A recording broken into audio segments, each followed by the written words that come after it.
Storytime. Sharing a memory. It is November 14th, 2012. We're in Sturgeon Falls, Ontario, at place, Mom's sister's home. It's early in the morning, roughly 8ish a.m. I'm in the kitchen and talking with I'm sitting at the kitchen table while she is standing at the kitchen sink and prepping some breakfast.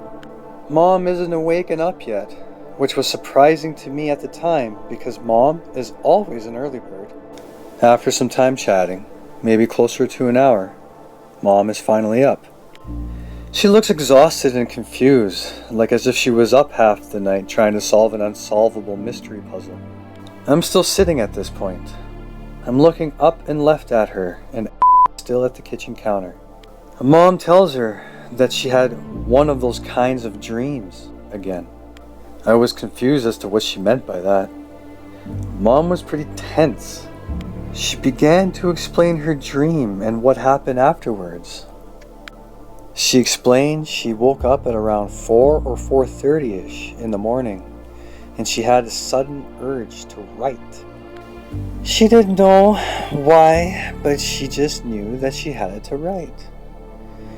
She explained she frantically searched key areas in home to find paper to quickly write on.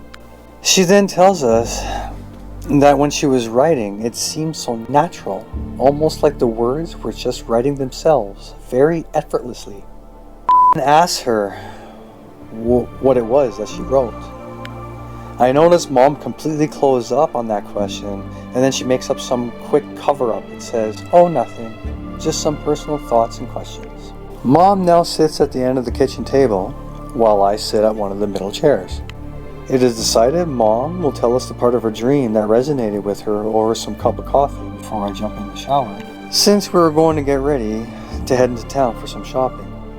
As she starts telling us the details of this dream, I get this sudden urge to get up out of my chair that I was sitting in and go stand behind her. Almost like I needed to be closer to her. That's what I felt anyways. Mom said that in this dream she saw her obituary on a computer screen with my name on it. But my name was not the same lettering as the rest. She also mentioned that she was reading a letter that she had wrote to me. Then she said, weirdest thing was that it was in your voice. As in, my voice. The person writing this. Her son, Corey Herchibes. She also mentioned that there was this guitar sound playing in the background. I never knew what to make of that. I did say to her, "Wow, yeah, that is creepy, Mom." I then got ready to go hop in the shower. Fast forward to a little time later. It's a sunny but chilly November morning. There is some snow on the ground, as it is the starting of our winter season. We have our things gathered and we are about to leave for town. Mom and I step outside to go into vehicle. Was already at her SUV while Mom was behind her, but still at the walkway in front of the house. While I just stepped outside and shutting the front door, Mom then tells that she'll be right there, that she just forgot something. You see, Mom felt the need to make sure that there were no other ears around to urgently give me an important message. For my ears only. In a private whisper, she proceeds to tell me that what she wrote is hidden inside the little pocket in the back of a new green colored journal that she had purchased for me to write in. She then told me to keep it safe, don't lose it, and not to tell or show anyone, including my aunts, her sisters, and especially my sister. I was taken back and confused. She insisted and said, "Promise me." She then said, "You're going to get everything that you want and deserve, but keep this information to yourself and don't show your sister." With a more stern tone, She says, "Promise me." I replied with, okay, I will. Since then, the letter remains in the pocket at the back of this old green journal. You see, this is a memory of mine that remained hidden for some years.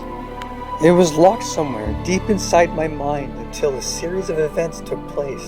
I have removed this letter from the pocket of this old green journal at times with the intent to read it in its entirety, but could either not open it or actually gather enough strength to open it, but not ever get halfway through the first page.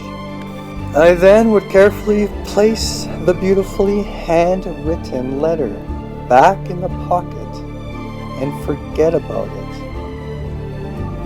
Then this happens. Story time. Today, I will read a letter, a very special letter. A letter from my mother. Dated Wednesday 14th, November 2012.